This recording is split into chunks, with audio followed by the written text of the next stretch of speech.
It's a bird? It's a plane? Non, c'est Waltcast. Des alternants partagent leur expérience, leur métier, des tips pour ton alternance. Ready? Go! En quête de tips pour ton orientation, envie de prendre ton indépendance financièrement, d'apprendre en entreprise tout en continuant tes études. Bienvenue dans Waltcast, c'est le podcast de l'association Walt qui donne la parole aux alternants. Ils te racontent leur histoire, leur parcours, leur expérience et te font surtout découvrir leur métier. Bonjour, je m'appelle Marion, j'ai 23 ans et je suis alternante à la radio Flash FM. Bienvenue dans Waltcast, Marion. Merci. Alors tu es actuellement en deuxième année de Master Manager Opérationnel Marketing et Communication. C'est une formation qui est 100% en digital.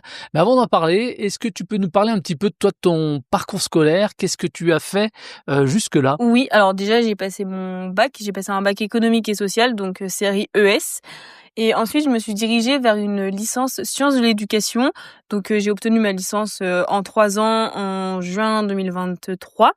Et en fait, suite à ça, je me suis réorientée dans ce master. Ok, alors tu le disais à l'instant, tu as commencé par une licence en sciences de l'éducation.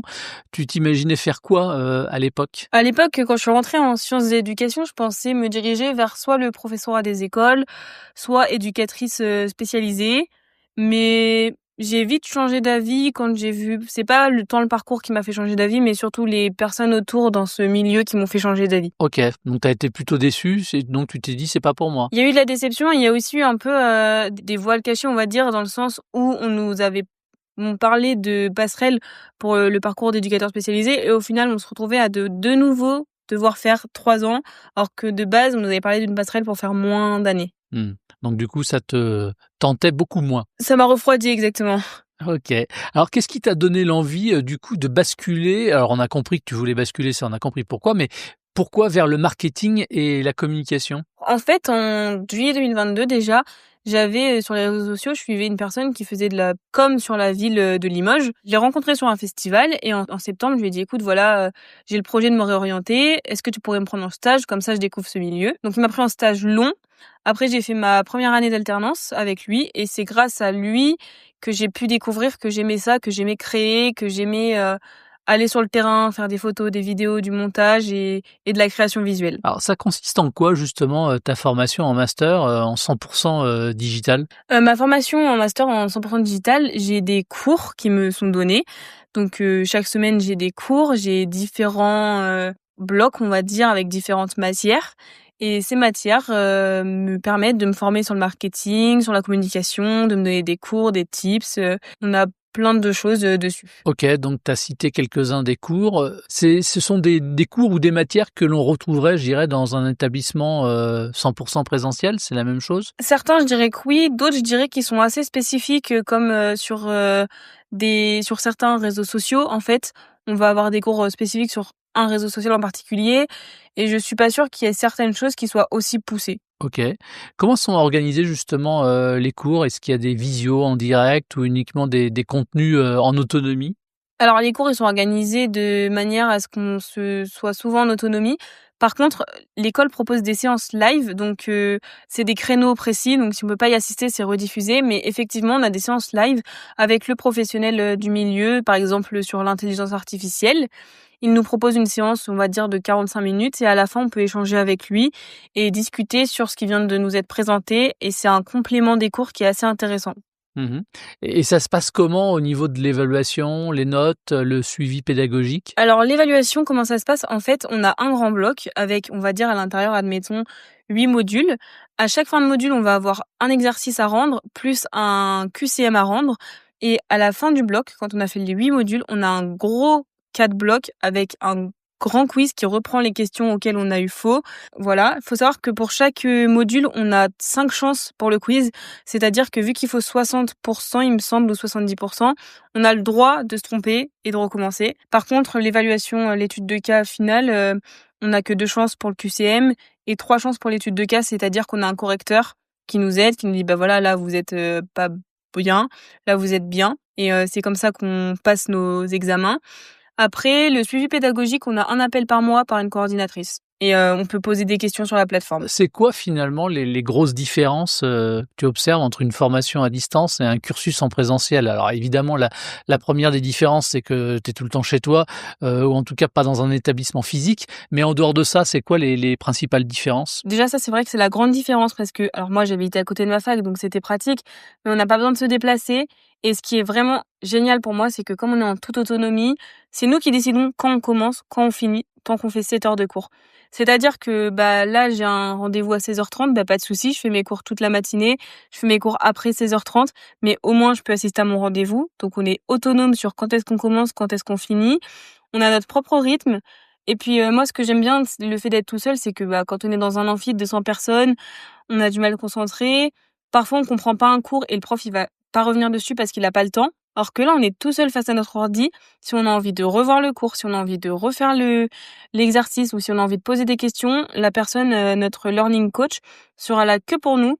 Et au moins, on peut avancer à notre rythme sans avancer au rythme des autres en ne comprenant parfois pas ce qu'on fait. Ça oblige une certaine rigueur aussi, j'imagine, dans l'organisation, parce que finalement, de chez toi tout le temps, si tu pas envie de suivre, tu suis pas, quoi. Bah oui, et puis ça demande surtout de s'organiser parce qu'au début, moi, j'étais pas organisée, j'avançais trop vite en fait. Je voulais absolument avancer, sauf que c'est pas une bonne idée. Il faut vraiment avancer à un rythme plus régulier, on a le temps. Là, on est en avril, j'ai 25% d'avance sur la formation, donc je consacre à mon mémoire. Et faut être organisé, faut avoir de la rigueur. Il faut savoir se dire que de 8h à 10h par exemple, je fais un cours, je fais pas autre chose quoi, je suis pas en train d'aller swiper sur les réseaux. Mais ça te manque pas, je veux dire, le contact avec, les autres étudiants? Ça me manque pas dans le sens où grâce à la plateforme, on a pu créer un groupe WhatsApp. On est 150 dedans, je crois. Et en fait, à chaque fois qu'on a besoin, on contacte nos camarades via WhatsApp. Alors, on les voit pas parce qu'ils avaient proposé un café rencontre, mais c'était sur Paris. Ouais. On les voit pas, mais on a quand même un contact par message et on arrive à s'entraider.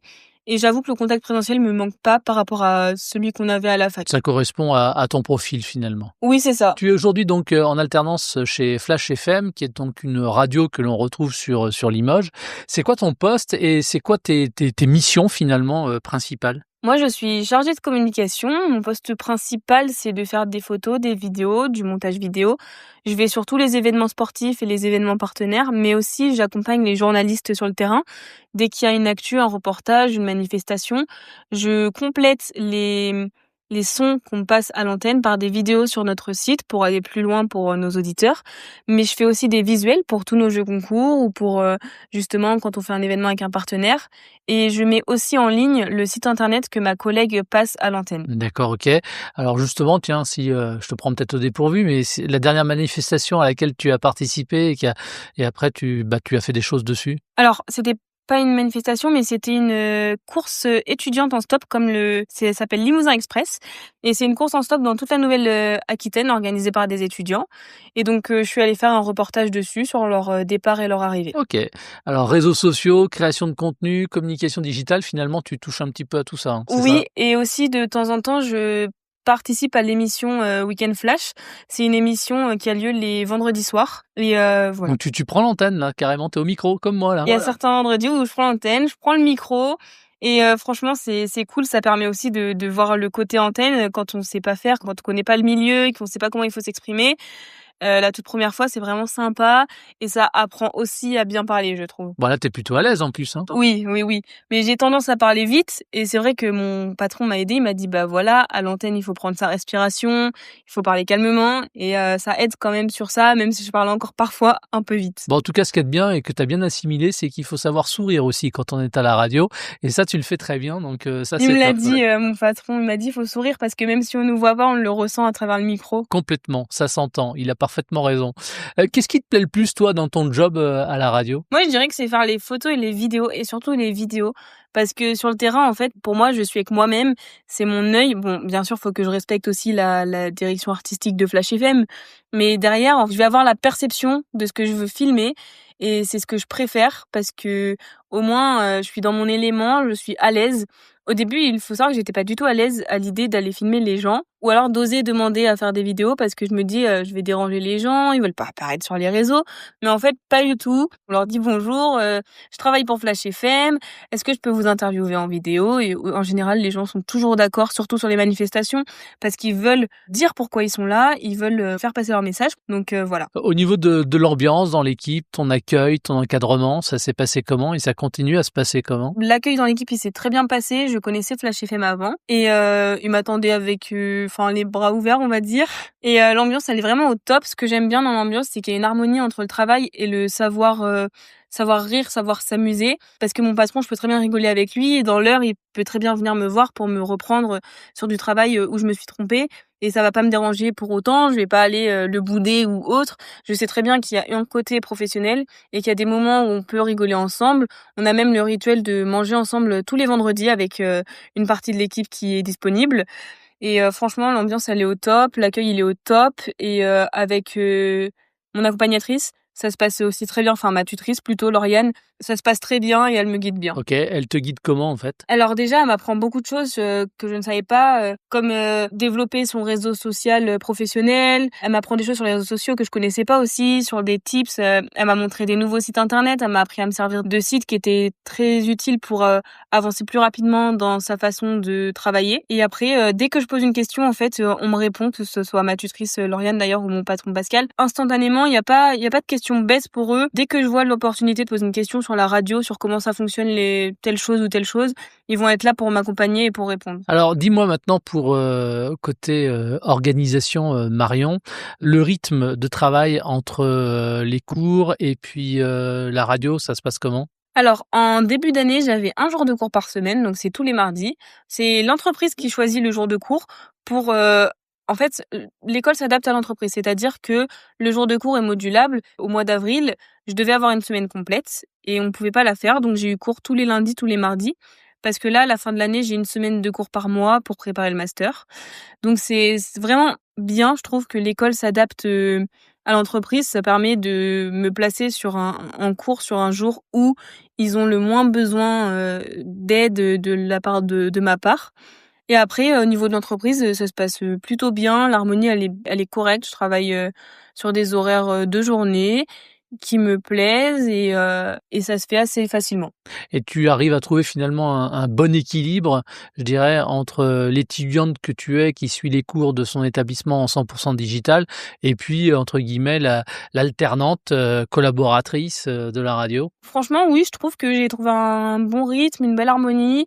Je sais situer mes cours, je sais situer mon alternance. Au début, on sait pas, en fait, si on est alternant ou si on est salarié. On a du mal à savoir. Enfin, il faut arriver à trouver le mixte, de se dire, bah si, bien sûr que si, que je fais partie de l'entreprise et je suis tout autant étudiante, j'ai tout autant le droit que les autres étudiants aux aides ou aux promotions. C'est pas parce que je travaille à côté pour mon alternance que je suis pas étudiante. Et quand on a compris et qu'on trouve le rythme, honnêtement, on arrive facilement à faire la distinction entre les deux. Pourquoi est-ce que tu as fait le choix justement de l'alternance? Pour moi, l'alternance, c'était plus complémentaire qu'un cursus classique parce que honnêtement, il y a des cours que je vois, que j'ai sous les yeux, et ben je peux les appliquer à l'entreprise, je peux proposer des choses, apporter, dire bah voilà, hier j'ai vu ça en cours, est-ce que nous on le fait? S'ils me disent oui, bon ben je vais aller voir justement ce qu'on fait, comment on le fait, et ça me permet vraiment de mieux comprendre pour moi les cours et d'appliquer certaines choses que j'ai vues en cours ou même des choses que j'ai vues à l'entreprise, je vais le retrouver dans mes cours plus tard. Donc je trouve ça assez cool. Et est-ce que tu peux nous partager éventuellement d'autres avantages qu'il y a à être alternante? Alors certains diront la rémunération, c'est peut-être aussi ton cas, mais de manière générale, oui, les avantages que tu y vois, toi? Moi, l'avantage premier que je vois, c'est de développer son réseau professionnel selon le milieu qu'on est. Moi, honnêtement, en communication, je vais sur tellement d'événements que maintenant, je connais beaucoup de personnalités dans la ville qui ont différentes institutions, différents restaurants ou quoi. Et en fait, j'ai développé mon réseau grandement. Et je trouve que c'est très intéressant pour la suite parce qu'on ne sait pas de quoi l'avenir est fait. Et en fait, avoir un grand réseau, c'est toujours bénéfique. C'est clair. Et si on parle maintenant des difficultés éventuellement rencontrées en tant qu'alternante, quelles sont-elles? Je pense qu'on peut reprendre la partie sur le fait d'être en alternance, c'est d'avoir peur de la solitude. Ça peut être une difficulté à surmonter. Au début, on va vraiment se sentir seul et après, on va voir qu'en fait, on peut contacter les élèves de notre école. Et plus grande difficulté pour moi, c'est de savoir s'organiser. Enfin, À mon point de vue personnel, évidemment, je pense qu'il y a des personnes qui sont plus organisées, mais au début, moi, j'avais justement du mal à tenir le rythme de l'école. Donc, la difficulté à surmonter, je pense que c'est la peur de la solitude et l'organisation. Est-ce que tu aurais des tips à partager, toi, pour bien réussir justement son alternance? Oui, alors pour moi, il faut rester motivé, il faut rester positif, il faut se caler des objectifs aussi. Par exemple, je sais que là, j'ai mon mémoire. On m'a annoncé aujourd'hui que je devais le rendre pour le 7 juin, alors que je soutiens en juillet. Là, je me suis fixé des objectifs pour chaque semaine jusqu'en juin, que je devais finir telle ou telle chose. Et il faut se tenir à ces objectifs, que ce soit au travail ou en alternance. Vous vous dites qu'aujourd'hui, vous allez faire telle chose, bah vous le faites. Et si vous l'avez pas fait, il faut comprendre pourquoi vous l'avez pas fait, ce qui vous a bloqué, et essayer d'améliorer ça pour toujours tenir ses objectifs, pour rester dans la course, on va dire, contre le temps face aux mémoires. Alors, quand on est alternant ou qu'on veut le devenir, en tout cas, d'une, faut déjà trouver son établissement qui va vous accueillir, que ce soit en présentiel ou en 100% distanciel ou en format hybride, parce que ça existe aussi. Mais il y a aussi trouver la boîte qui va vous accueillir. Justement, pour décrocher une alternance en entreprise, toi, tu as une méthode en particulier, des conseils pour ceux qui galèrent à en trouver une? Alors moi perso, j'ai pas eu du mal à la trouver parce que j'avais justement développé mon réseau il y a déjà de ça 2-3 ans, et Flash FM m'avait un peu repérée du fait que quand on était allé justement sur la foire de Limoges, j'étais partout, j'étais souriante, joviale, et en fait, même si j'étais fatiguée, je le montrais pas, je travaillais à fond, et c'est ça qui les a un peu aussi motivés. Mais derrière, j'ai quand même dû faire mes preuves. Je suis pas rentrée comme ça en claquant des doigts. Pour moi, il faut savoir montrer ses compétences, les mettre en avant. Il existe des réseaux professionnels où on peut rechercher les entreprises. On ajoute les entreprises à ce sujet, et on leur montre de quoi on est capable. Parce que si on se montre juste mais qu'on montre pas son travail, les personnes ne peuvent pas avoir entre guillemets confiance en nous. Il existe aussi des salons de l'étudiant, des salons de l'alternance. Il faut aller se présenter aussi auprès des entreprises. Pour moi, il faut aussi y aller au culot. Il faut se présenter aux entreprises, il faut faire sa recherche. Je sais que nous, on a beaucoup d'étudiants qui viennent nous voir à Flash FM, qui nous donnent leur CV comme ça, qui nous disent voilà, je vous connais, je vous donne mon CV, ma lettre de motivation. Et c'est aussi une bonne façon de faire les choses, d'oser aller se présenter et de pas avoir peur de le faire surtout. Alors, quand on a trouvé la boîte dans laquelle on veut postuler, c'est bien, c'est déjà pas mal. Après, il y a le fameux entretien qu'il faut aussi réussir. Il faut réussir à convaincre derrière. Là, quel tips, toi, tu pourrais donner justement pour réussir son entretien? Pour moi, pour réussir son entretien, faut rester naturel, faut avoir quand même un vocabulaire professionnel. Comme j'expliquais tout à l'heure, moi, ce qui a fait que j'ai été prise chez Flash FM, c'est parce qu'ils me trouvaient spontanée, joviale, joyeuse. Et il y a beaucoup de personnes qui leur ont dit aussi, depuis qu'elle est chez vous, elle est spontanée, elle est joyeuse.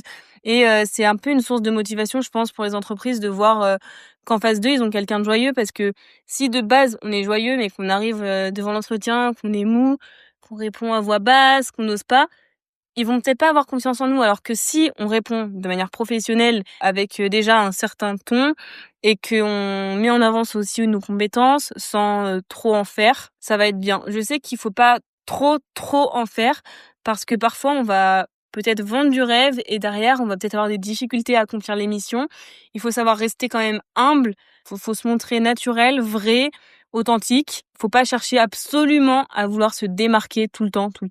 Parfois, l'authenticité paye plus que la démarcation, je trouve. OK, c'est rare qu'on entende ça, donc c'est plutôt bienvenu, ouais. Je sais qu'en tout cas, auprès des personnes que j'ai rencontrées dans mon milieu et sur les événements, le fait de rester authentique, ça a toujours payé.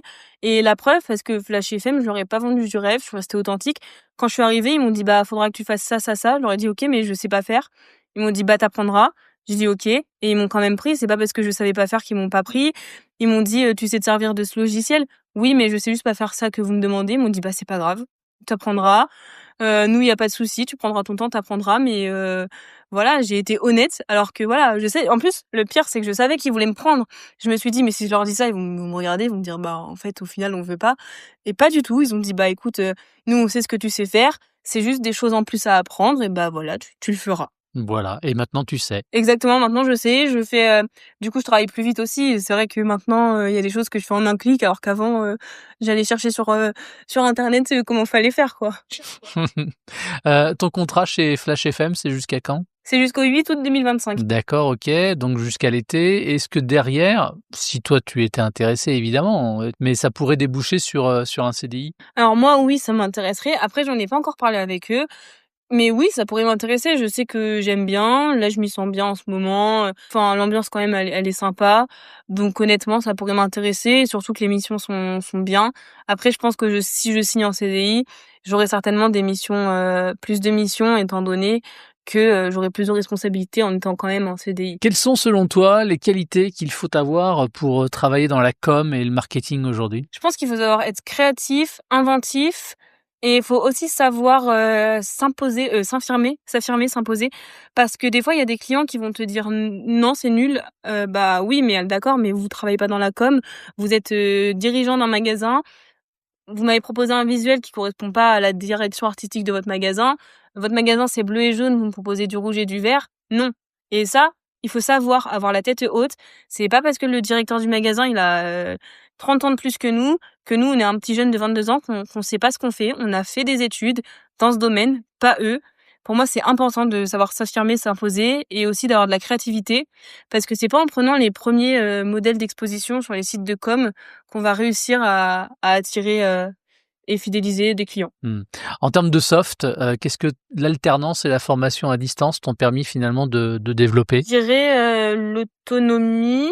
Ça m'a permis de prendre confiance en moi parce que quand j'ai fini ma première alternance, honnêtement, je vais pas mentir, quand mon patron il m'a dit ciao, bye bye, moi j'avais envie d'arrêter, j'avais envie de partir faire de l'animation en camping parce que je sais que ça m'a toujours plu, hein, c'était pas un choix par défaut évidemment. Je me suis dit c'est pas parce que voilà, ça s'arrête ton chemin dans cette alternance que tout est fini. Tu as un master à avoir, c'est ton objectif principal, tu vas jusqu'au bout. Ça m'a appris à être optimiste du coup et non pessimiste en me disant que tout était foutu. J'ai aussi appris à prendre la parole en public parce que comme je disais tout à l'heure, ça me serait jamais venu à l'idée d'aller dans une manifestation et d'aller voir n'importe quelle personne, de lui dire bah en fait je voudrais vous interviewer. Au début je bafouillais, maintenant j'arrive, je suis à l'aise. Après je pense que j'ai appris en réflexion parce que au début je réfléchissais pas, je fonçais tête baissée et maintenant je réfléchis un peu plus, je persévère aussi. Donc je pense que ça m'a appris pas mal de choses. Qu'est-ce qu'on peut te souhaiter pour la suite, Marion? De réussir mon mémoire. Bah écoute, on va te souhaiter que tu le réussisses évidemment. C'est ce que je me souhaite à moi-même. Bah écoute, on te le souhaite bien évidemment. Un grand merci à toi. Merci. Merci d'avoir partagé ton parcours, ton expérience dans ce Waltcast. On te souhaite évidemment plein de belles choses pour la suite dans ton master comme dans ta carrière évidemment. Pour découvrir d'autres témoignages d'alternants, rendez-vous sur walt.community et surtout partagez cet épisode autour de vous. Voilà, plus il y a de monde à écouter, mieux c'est, et comme ça on peut promouvoir l'alternance parce que visiblement tu t'y sens plutôt bien, Marion. Ah oui, moi j'adore. Merci à toi et à très bientôt. Oui, à très bientôt, merci encore. Merci à vous de votre fidélité, merci de nous avoir suivis et à très vite. Ciao.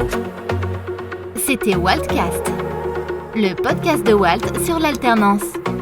À la recherche d'une orientation, une formation, un job en alternance, rendez-vous sur walt.community.